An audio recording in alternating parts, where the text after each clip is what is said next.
ओम गणपते नमः। पार्वती जी के अनुपम धैर्य की जांच। अध्याय सुनिए। पार्वती जी के अनुपम धैर्य की जांच। समस्त कार्य पूर्ण हो चुका। देवी पार्वती ने पुरोहित से निवेदन के विप्रम, मेरे पति और गौ में समानता है, फिर भी मैं आपको 1 लाख अत्यंत सुंदर श्रेष्ठ दुधारू गौएं दूंगी, जो कि साक्षात कामधेनु के समान है। इसके बदले में आप मेरे प्राणधन को मुझे लौटा दीजिए। संत कुमार बोले, देवी मैं तो ब्राह्मण हूँ, कोई व्यापारी नहीं, इसलिए मैं आपके द्वारा दी जाने वाली 1 लाख गौ का क्या करूंगा।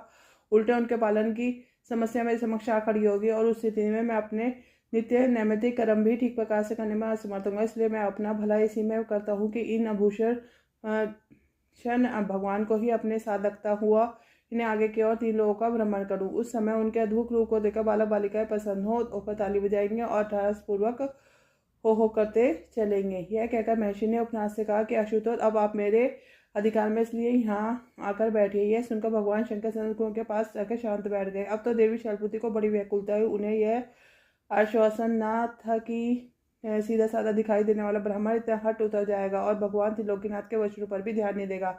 और फिर यह दुर्भाग्य की बात है कि मुझे ना अभिष्टदेव का दर्शन हो मिला, ना व्रत का फल ही, तब क्या किया जाए। परंतु तपस्या का समाधान था ही नहीं, तो उन्होंने सोचा इससे तो प्राण त्याग करना ही श्रेष्ठ है। जब कोई उपाय न दिखाई दिया तो सही प्राण त्यागना श्रेष्ठ है। जब कोई उपाय न दे यही अंतिम अस्त्र रह जाता है। किंतु कहते हैं कि आत्मघात पाप है, तो उसका भी जो फल मिलेगा भोग लूंगी। ऐसा निश्चय का गिरिजा प्राण त्यागने के लिए प्रस्तुत हुई।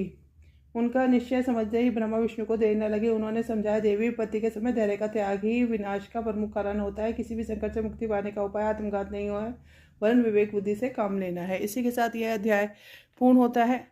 ओम गणपते नमः। कल एक नए अध्याय के साथ उपस्थित होंगी, जो कि है पार्वती के जी का आत्मघात के लिए तैयार होना। तब तक के लिए सबको राम नाम, सबको राधे राधे।